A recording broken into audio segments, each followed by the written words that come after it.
दोस्तों, आज हम फिज़िक्स की नई क्लास स्टार्ट करने जा रहे हैं, नई सीरीज जिसमें जिसमें क्लास 12 का फिज़िक्स कंप्लीट फिज़िक्स होगा। तो शुरू करते हैं। देखिए,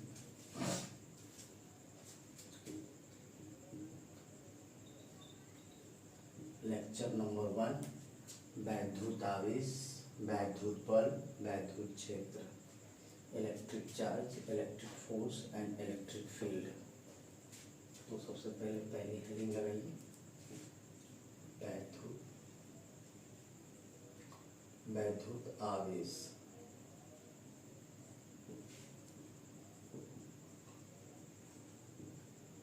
इलेक्ट्रिक चार्ज, इसमें थोड़ी सी हिस्ट्री है, देखते हैं हिस्ट्री क्या है।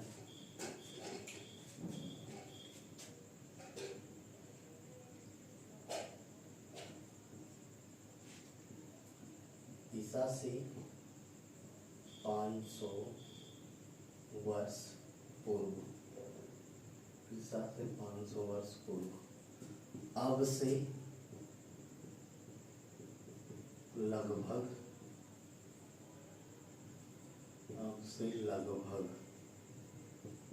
2500 से 3000 वर्ष पहले यूनानी दार्शनिक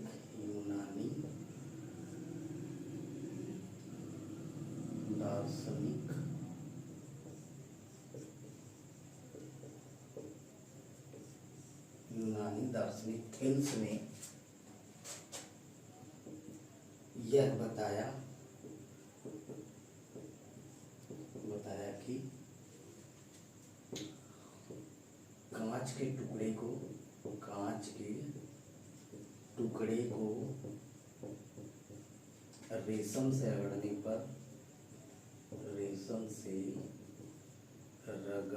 पर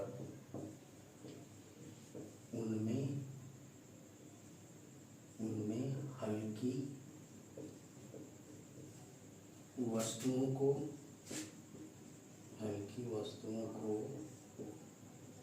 आकर्षित करने का गुण आ जाता है।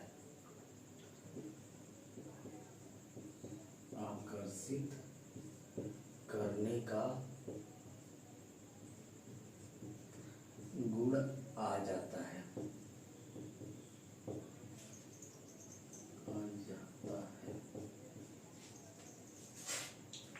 ये बात है ईसा मसीह के जन्म से 500 वर्ष पहले की, और अब से लगभग 2500 या 3000 वर्ष पहले की बात है। एक यूनान के रहने वाले थे, दार्शनिक थे, नाम था थेल्स। उन्होंने बताया कि जब कांच को रेशम से रगड़ते हैं तो उनमें हल्की वस्तुओं को आकर्षित करने का गुण आ जाता है, लेकिन उस समय इनकी बातों को कोई विशेष ध्यान नहीं दिया।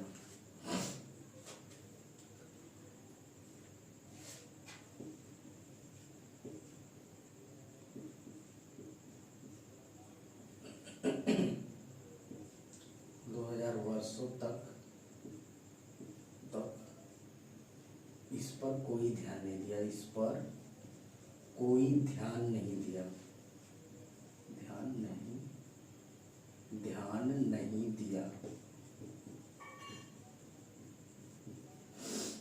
फिर इसके बाद इंग्लैंड के एक वैज्ञानिक आए,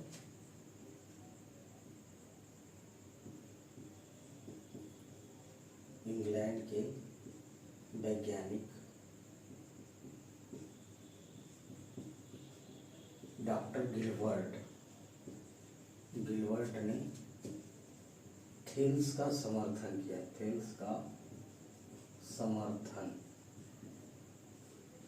किया और कहा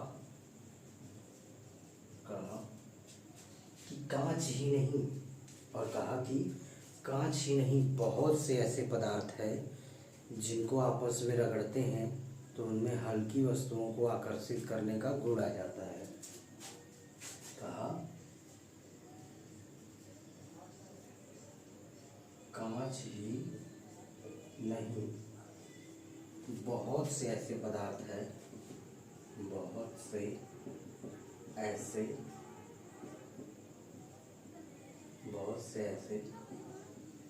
पदार्थ हैं जिन्हें आपस में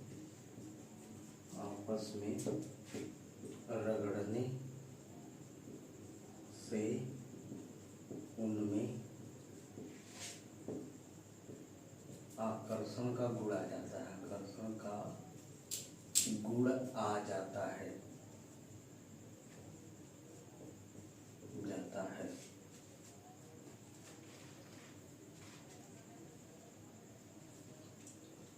आकर्षण का गुण आ जाता है।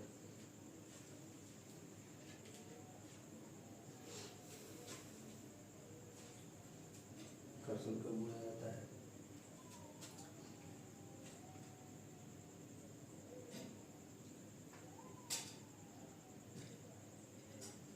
अर्थात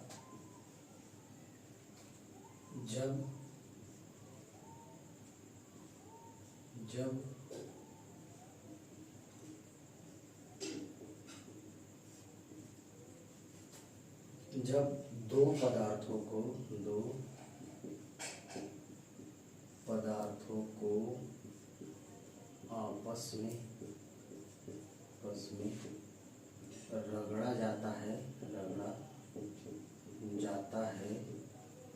तो उनमें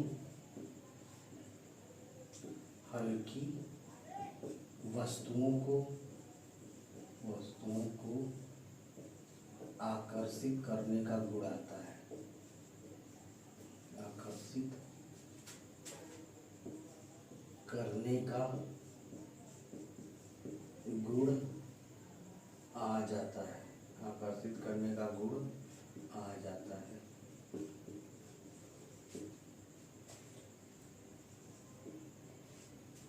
कहने का मतलब क्या है कि जब दो पदार्थों को आपस में रगड़ते हैं तो उनमें हल्की वस्तुओं को आकर्षित करने का गुण आ जाता है।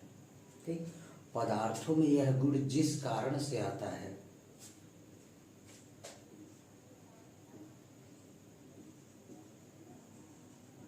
पदार्थों में यह गुण जिस कारण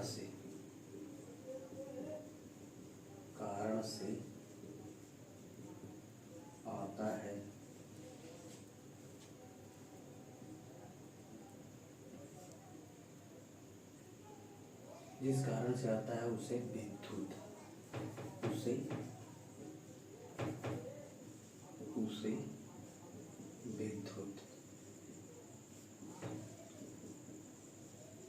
इलेक्ट्रिसिटी, उसे विद्युत या इलेक्ट्रिसिटी कहते हैं।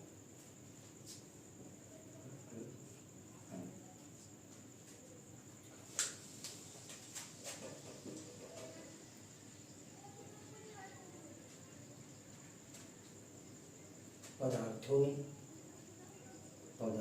में आने वाले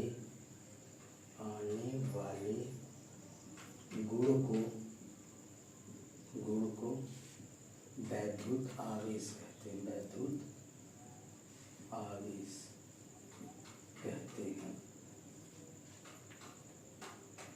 पदार्थों में जब यह गुण आ जाता है आकर्षण का, तो उसे वैद्युत आवेश कहते हैं। और पदार्थ में इस गुण आ जाने के बाद पदार्थ वैद्युतमय हो जाता है।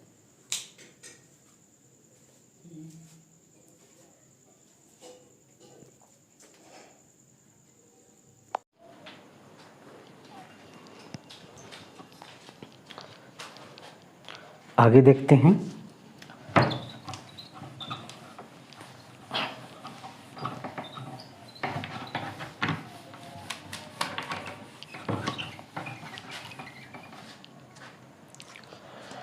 आवेश के प्रकार।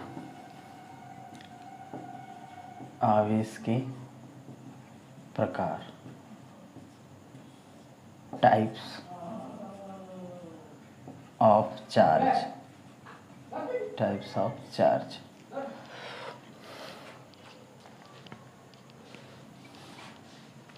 आवेश के प्रकार। वैसे आवेश तो दो प्रकार के होते हैं, एक धन आवेश, एक ऋण आवेश। लेकिन इसका ओरिजिन कैसे हुआ उसको देखते हैं।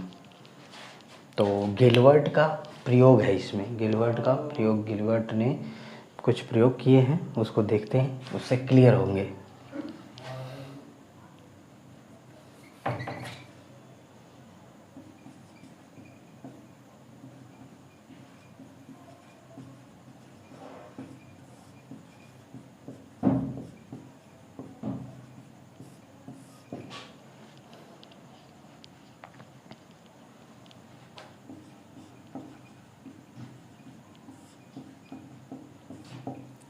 गिलबर्ट ने क्या किया, गिलबर्ट ने एक कांच की छड़ लिया, उसको रेशम से रगड़ा। कांच की छड़ को रेशम से रगड़ने के बाद उसको एक रस्सी से बांध के किसी आलंब से लटका देते हैं।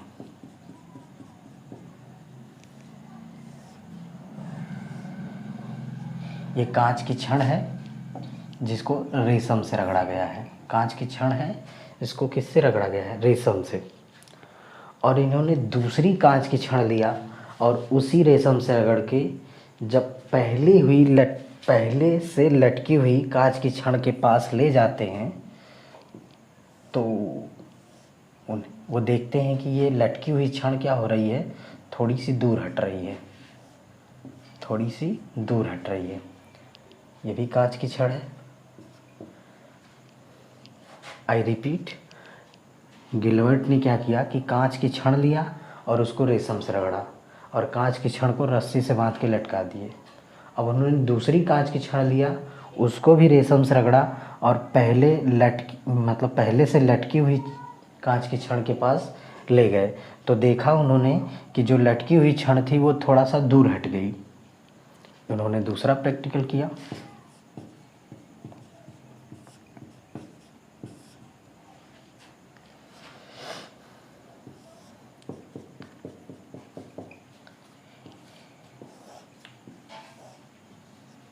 इन्होंने क्या किया कि आबनूस की लकड़ी लिया और उसको बिल्ली की खाल से रगड़ा। आबनूस की लकड़ी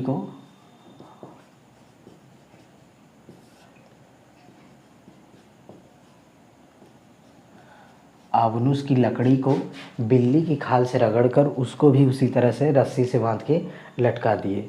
अब एक दूसरी आबनूस की लकड़ी लिए,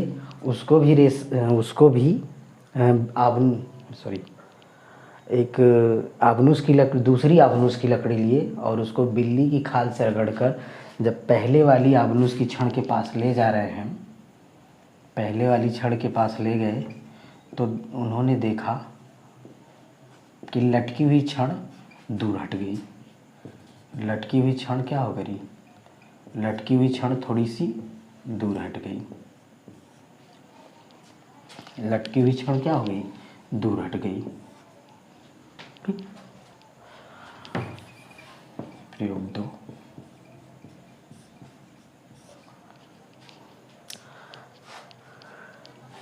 अब उन्होंने तीसरा प्रयोग किया, मतलब यही है, 3 बार किया। इन्होंने क्या किया, कांच की छड़ लिया, रेशम से रगड़ा, उसको रस्सी से बांध के लटका दिए। यह है कांच की छड़, इसको रेशम से रगड़ा गया। अब एक आबनूस की लकड़ी को बिल्ली की खाल से रगड़कर जब लटकी हुई कांच के छड़ के पास ले आते हैं तो देखा गया कि जो कांच की छड़ थी वो आबनूस की लकड़ी से चिपक जा रही है, मतलब आबनूस की लकड़ी की तरफ विस्थापित हो जा रही है। इससे उन्होंने एक निष्कर्ष निकाला कि ये कांच की छड़ है, रेशम से रगड़ा गया है, तो कांच में जो भी आवेश आया होगा वो एक जैसा आया होगा। और इसको भी कांच की छड़ है, इसको भी रेशम से रगड़ा गया है, मतलब इसमें, इस कांच की छड़ में और इस कांच की छड़ में एक प्रकार के आवेश आए होंगे। तो उन्होंने यहाँ से एक बात क्लियर किया, या फिर यहाँ पे देख लीजिए, आबनूस की लकड़ी है, रस्सी मतलब बिल्ली की खाल से रगड़ के लटकाया गया, फिर दूसरी आबनूस की लकड़ी को सेम बिल्ली की खाल से रगड़ कर इसके पास ले जा रहे हैं तो ये भी दूर हट रही है। तो यहाँ ये भी आबनूस की लकड़ी है, ये भी आबनूस की लकड़ी है, दोनों को बिल्ली की खाल से रगड़ा गया। मतलब इन दोनों में जो भी आवेश आया होगा वो एक जैसा आया होगा। ये कांच की छड़ है, ये भी कांच की छड़ है, मतलब दोनों में जो भी आवेश आया होगा वो एक जैसा आया होगा।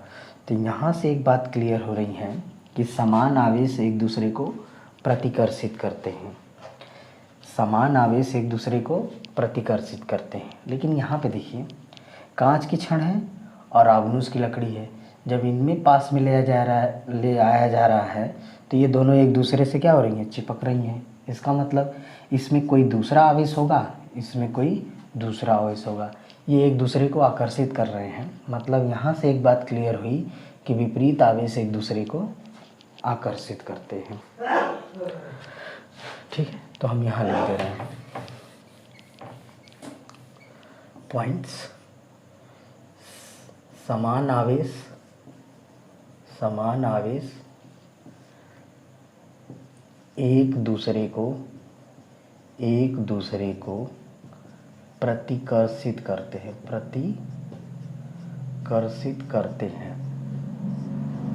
ठीक। और विपरीत आवेश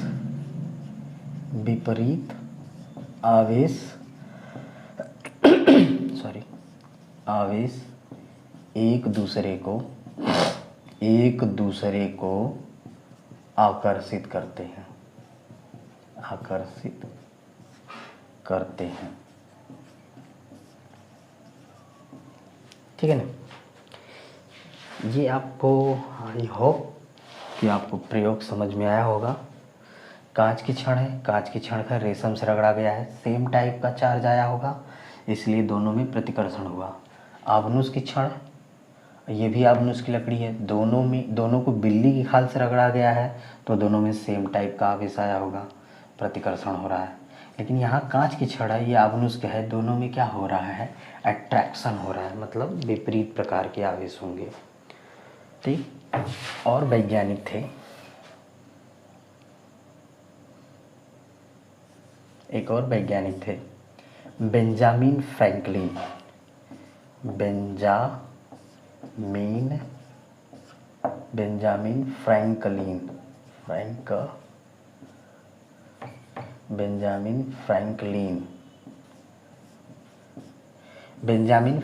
ने आवेश दो प्रकार, बेंजामिन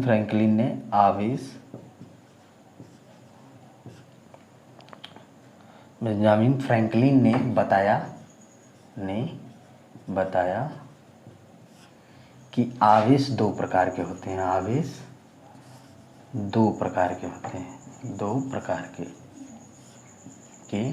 हैं, एक धन आवेश और दूसरा ऋण आवेश। अभी यहाँ पे क्लियर नहीं हुआ कि किसमें धन आवेश आया होगा, किसमें ऋण आवेश आया होगा, लेकिन ये बात क्लियर हो गई है कि समान आवेश प्रतिकर्षित करते हैं और विपरीत आवेश आकर्षित करते हैं। ये बात तो यहाँ पे क्लियर हो गई, ठीक। आई होप प्रैक्टिकल समझ में आया होगा। हम नेक्स्ट देखते हैं क्या है।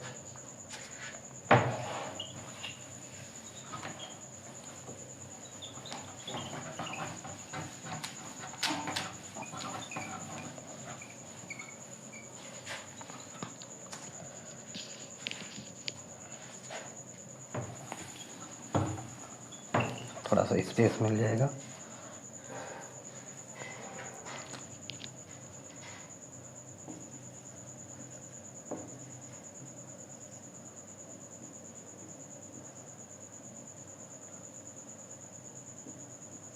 आवेश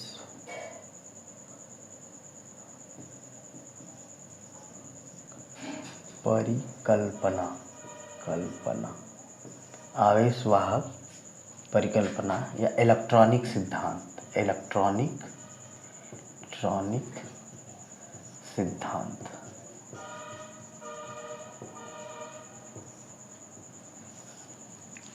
आवेश वाहक परिकल्पना या इलेक्ट्रॉनिक सिद्धांत। अब देखिए ध्यान से, कहने का मतलब क्या है कि जब दो पदार्थों को आपस में रगड़ते हैं तो उनकी ऊर्जाएं बढ़ती हैं।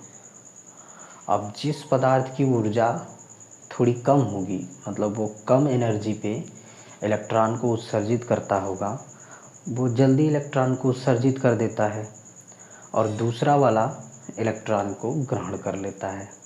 तो इस तरह से जब दो पदार्थ को रगड़ते हैं तो एक पदार्थ की ऊर्जा जल्दी से एक्साइटेड अवस्था में आ जाती है और इलेक्ट्रॉन को उत्सर्जित कर देता है और दूसरा वाला इलेक्ट्रॉन को ग्रहण कर लेता है। तो इस तरह से जब दो पदार्थों को आपस में रगड़ते हैं तो एक पदार्थ से इलेक्ट्रॉन निकलकर दूसरे पर चला जाता है। इसी को बोलते हैं आवेशवाहक या इलेक्ट्रॉनिक सिद्धांत।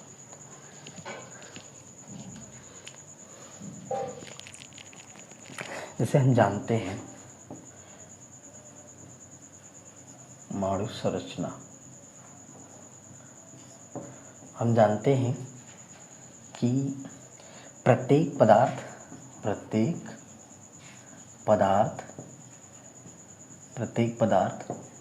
परमाणु से मिलकर बना है, परमाणु से मिलकर बना है और प्रत्येक परमाणु इलेक्ट्रॉन प्रोटॉन न्यूट्रॉन से मिलकर बने हैं, न्यूट्रॉन से मिलकर बने हैं। ठीक, प्रोटॉन और न्यूट्रॉन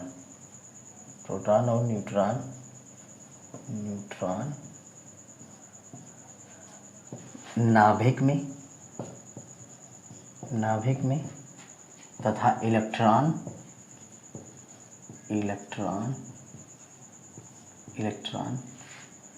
नाभिक के चारों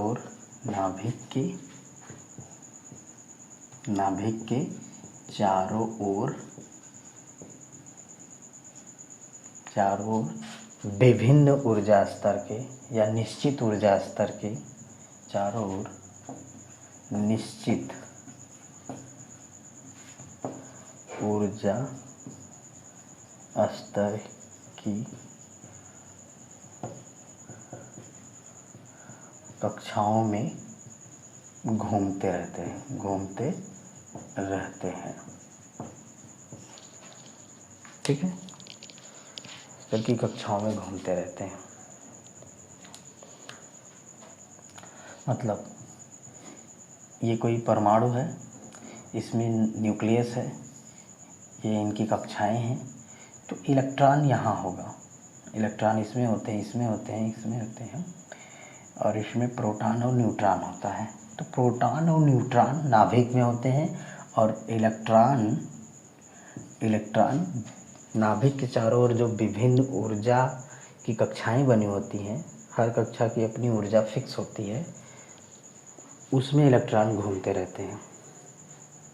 ठीक है, जब इन्हें बाहर से कोई ऊर्जा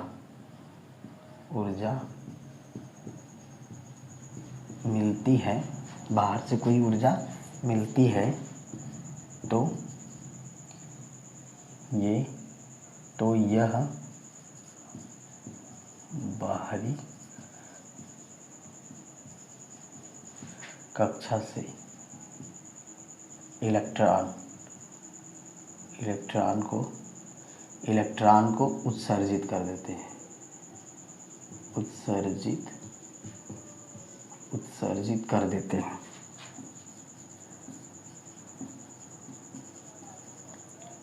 कर देते हैं।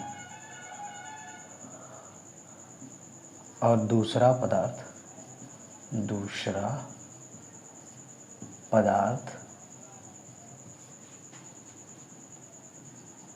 इसे ग्रहण कर लेता है। इस प्रकार इस प्रकार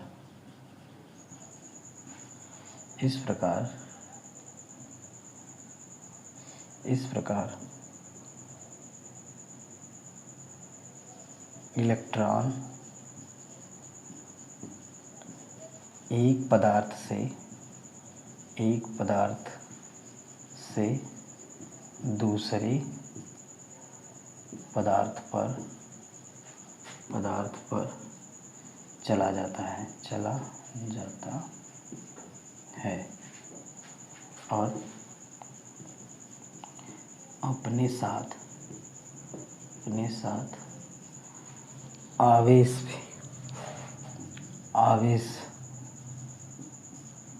भी ले जाता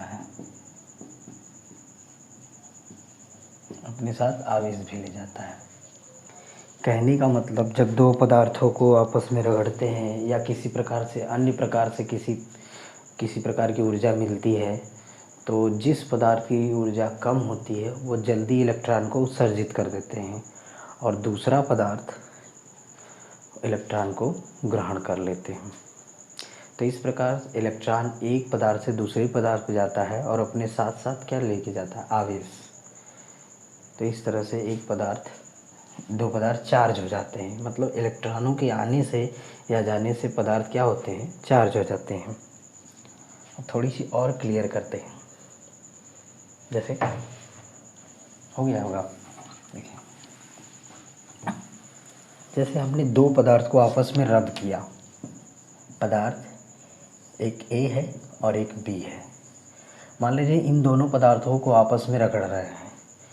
सपोज़ करो कि ए की ऊर्जा कम है, तो ये जल्दी से इलेक्ट्रॉन उत्सर्जित कर देगा और दूसरा वाला इलेक्ट्रॉन को ले लेगा। तो इसमें इलेक्ट्रॉन की कमी हो जाएगी, तो ये धन आवेशित, और इसमें इलेक्ट्रॉन को एक्सेस ले लिया, पहले से था और ले लिया, तो ये ऋण आवेशित हो गया। तो इस तरह से एक पदार्थ धन आवेशित और दूसरा पदार्थ ऋण आवेशित हो जाता है। ठीक है ना? मतलब किसी पदार्थ पे चार्ज का होना वो इलेक्ट्रॉनों के आने या जाने पे डिपेंड करता है। मतलब इलेक्ट्रॉन आएगा तो ऋण आवेश बढ़ेगा, इलेक्ट्रॉन जाएगा तो धन आवेश बढ़ जाएगा। ठीक है, आगे देखते हैं। मतलब यहाँ पे क्लियर हो रहा है कि आवेश दो तरह के हो गए, एक धन आवेश और एक ऋण आवेश। देखते हैं, नेक्स्ट क्लास देखते हैं आगे। आवेश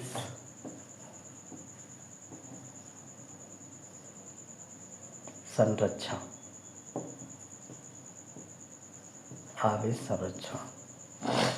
आवेश संरक्षण कंजर्वेशन ऑफ चार्ज।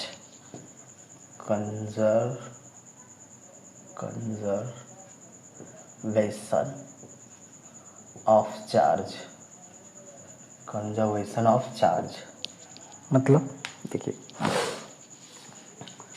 कहने का मतलब जब दो पदार्थों को आपस में रगड़ते हैं या किसी कारण से उनमें इलेक्ट्रॉन का आदान प्रदान होता है, तो दोनों पदार्थ पे बराबर एवं विपरीत, मतलब एक पे धन होगा तो दूसरे पे ऋण होगा, मतलब बराबर एवं विपरीत आवेश आते हैं। ठीक, इसी को ही आवेश संरक्षण कहते हैं। देखो, जब दो पदार्थों को आपस में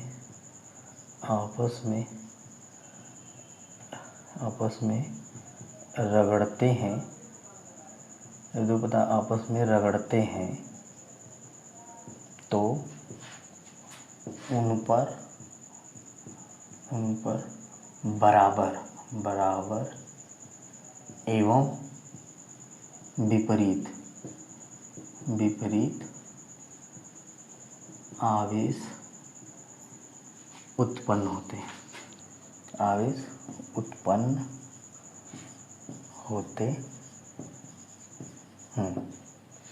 मतलब जब दो पदार्थों को आपस में रगड़ते हैं तो दोनों पदार्थों पर बराबर एवं विपरीत आवेश उत्पन्न होगा। मतलब एक पे अगर धन आएगा तो दूसरे पर ऋण आएगा और बराबर आएगा। तो हम कह सकते हैं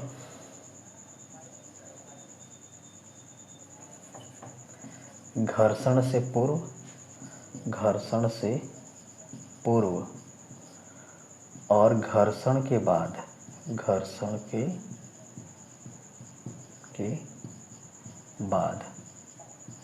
कुल आवेश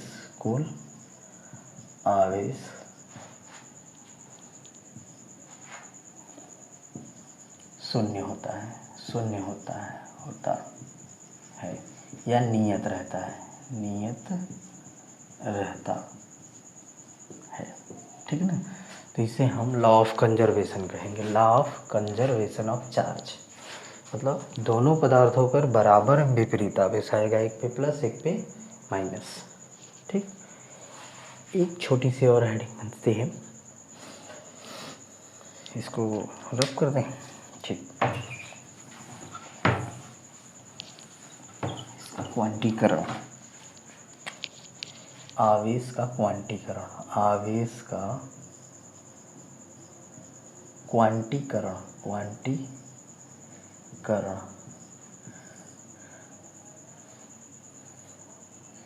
क्वांटिफिकेशन ऑफ चार्ज,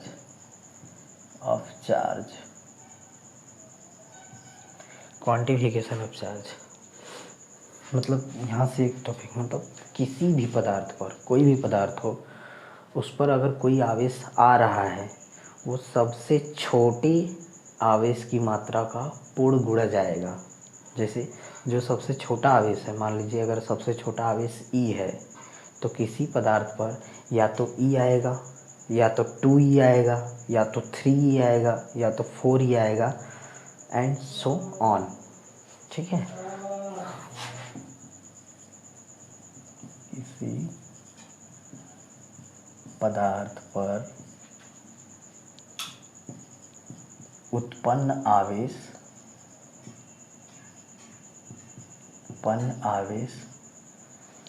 निश्चित न्यूनतम मान का पूर्ण गुणज होता है।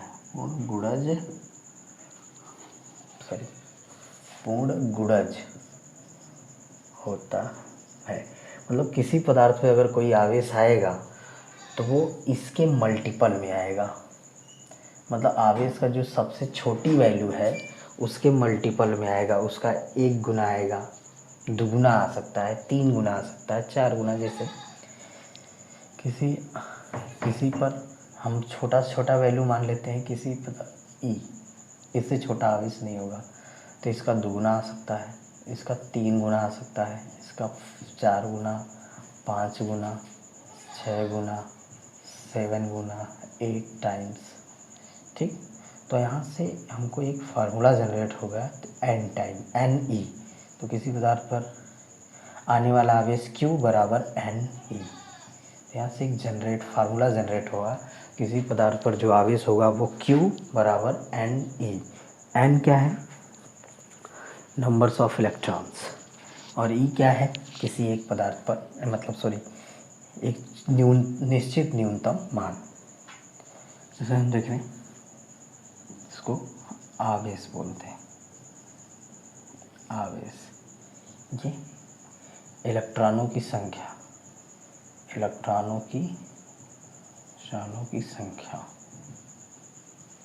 ये किसी एक पदार्थ, मतलब निश्चित न्यूनतम मान। तो E का मान होता है 1.6 × 10⁻⁻19, और आवेश का मात्रक होता है कूलम।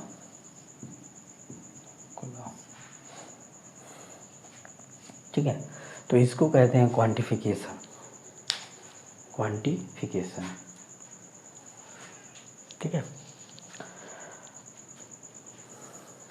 ठीक है, यहाँ से चार्ज। अब इस पे क्या है, 2 टाइप की सवाल बनती है, न्यूमेरिकल्स करा देंगे हम। 2 टाइप की सवाल बनती है। देखो यहाँ पे E तो कभी नहीं पूछा जाता है।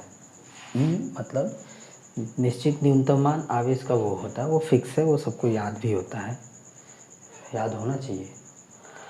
n की वैल्यू मतलब किसी पदार्थ पर क्या कर देगा, आवेश दे देगा, और कहेगा कि इस पर कितना आवेश, कितना इलेक्ट्रॉन्स आए हैं या फिर गए हैं, और डिपेंड करेगा वो पॉजिटिव है कि निगेटिव है। अगर पॉजिटिव है तो इलेक्ट्रॉन गए होंगे, अगर निगेटिव है तो इलेक्ट्रॉन्स आए होंगे। तो यहाँ पे 2 नंबर में या तो क्यू दे के एन पूछ सकता है या फिर एन देकर क्यू पूछ सकता है। इस पे 2 टाइप के सवाल बनेंगे, ठीक है ना। और ई की वैल्यू तो हमेशा नोन रहेगी, हमेशा क्या रहेगी, नोन रहेगी, इतना रखोगे। तो यह सवाल, इस पे अब 2 टाइप की सवाल मिलेगी, क्यू दे के एन पूछेगा या एन दे के क्यू पूछेगा, ई कभी नहीं पूछेगा, ठीक है। Thank you all.